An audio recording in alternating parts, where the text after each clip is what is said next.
Kid story world. एक दफा का जिक्र है, एक छोटे से गांव में जो एक विसिया जंगल के किनारे पर वाक़े था, एक बूढ़ा लकड़हारा रहता था जिसका नाम रमेश था।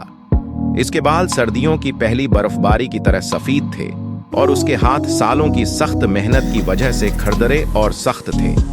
हर रोज रमेश पूप फटने से पहले उठता और अपने काबिल एतमाद कल्हाड़े के साथ जंगल की तरफ रवाना होता, गांव वालों के लिए ईंधन की लकड़ी जमा करने के लिए तैयार। अपनी उम्र के बावजूद रमेश मजबूत और माहिर था। वो जंगल को अपनी हथेली की तरह जानता था और उसकी कदीम धड़कनों का एहतराम करता था। वो हमेशा दरख्तों को काटने से पहले उनका शुक्रिया अदा करता और इस बात को यकीनी बनाता कि वो ज़रूरत से ज़्यादा न ले। गांव वाले उसकी हिकमत और मेहरबानी की तारीफ करते थे और अक्सर मुख्तलिफ मामलात पर इससे मशूरा लेते थे। एक खास तौर पर सख्त सर्दी के मौसम में गांव को ईंधन की शदीद क़िल्लत का सामना करना पड़ा। सर्दी नाकाबिल बर्दाश्त थी और गांव वालों को खौफ था कि वो बगैर काफ़ी लकड़ी के जिंदा नहीं रह पाएंगे। रमेश अपनी कमज़ोर सेहत के बावजूद ने ये जिम्मेदारी अपने सर ले ली कि कोई भी सर्दी से न मरे।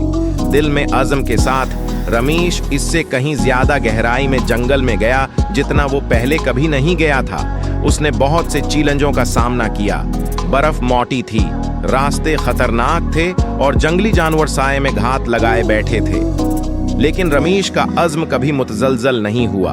उसे अपने वालिद की कहानियां याद आएं जो उसने एक मुक़द्दस नखलिस्तान के बारे में सुनाई थीं, जो जंगल के अंदर गहराई में वाक़े था, जहां कदीम गरे हुए दरख्त पड़े थे जो एक नए मकसद के मुंतजर थे।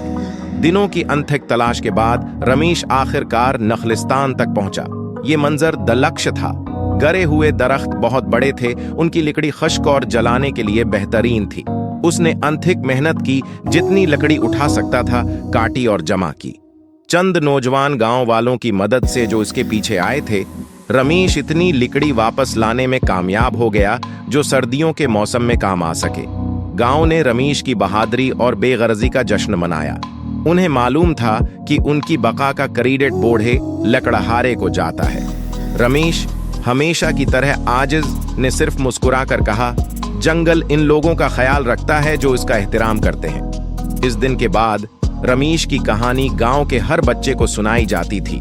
इंसानी रूह की ताकत और फितरत के साथ हम आहंगी से रहने की अहमियत की याद दहानी के तौर पर।